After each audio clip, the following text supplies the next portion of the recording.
বারে বারেই যেটা দেখা যাচ্ছে যে মৌলবাদীরা তারা ইসকনকে বিভিন্ন সময় বিভিন্নভাবে নিশানা করছে। কখনো কেউ ক্যান্সার বলছে ইসকনকে, কখনো অস্ত্র তুলে নেওয়ার হুঙ্কার দিচ্ছে।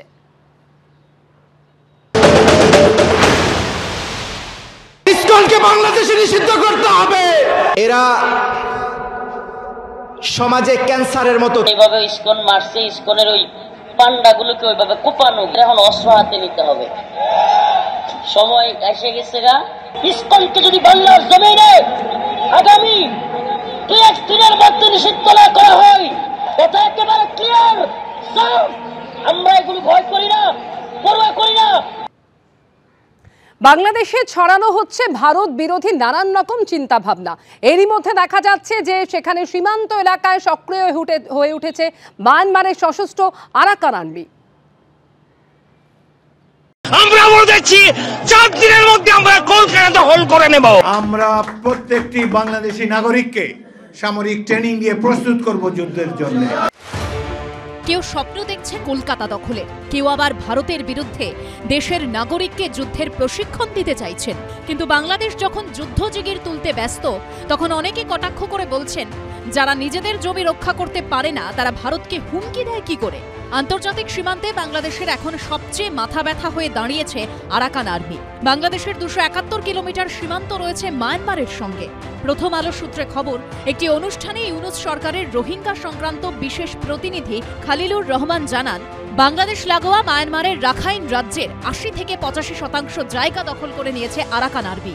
বিশেষ করে যেসব এলাকায় রোহিঙ্গাদের প্রধান বসবাস, সেগুলো তারা নিয়ন্ত্রণে নিয়েছে। ফলে দেশে ফের রোহিঙ্গাদের ঢল নামতে পারে বলে সিঁদুরে মেঘ দেখছে ঢাকা।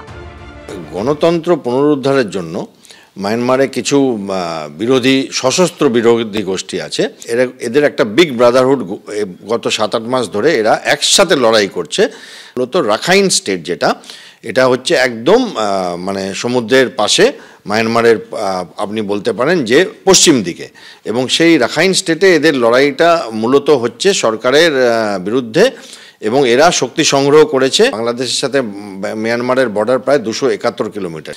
এরা পুরো যত বর্ডার আউটপোস্ট আছে দখল করে নিয়েছে, একটা ব্যাটালিয়ন কমান্ড হেডকোয়ার্টার কমপ্লিট নিয়ে নিয়েছে। আরাকান আর্মির দখলে তারা চেষ্টা করছে এই বর্ডারটা দখল করে আলটিমেটলি সরকারকে উল্টে দিতে, এবং তারা যদি সফল হয় তাতে বাংলাদেশের শিরোপীরা অনেক বেড়ে যাবে।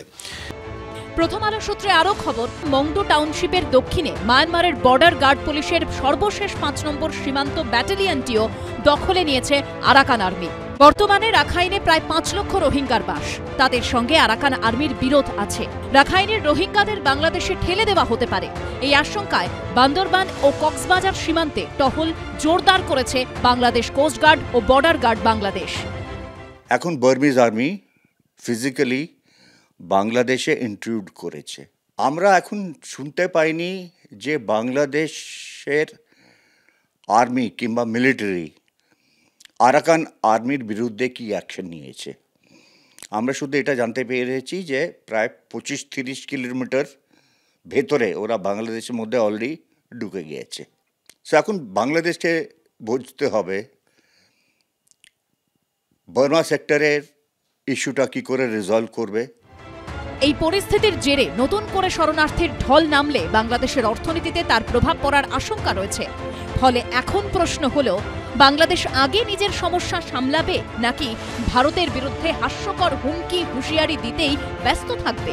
পার্থপ্রতিম ঘোষ ও ঐশী মুখোপাধ্যায়ের রিপোর্ট, এবিপি আনন্দ।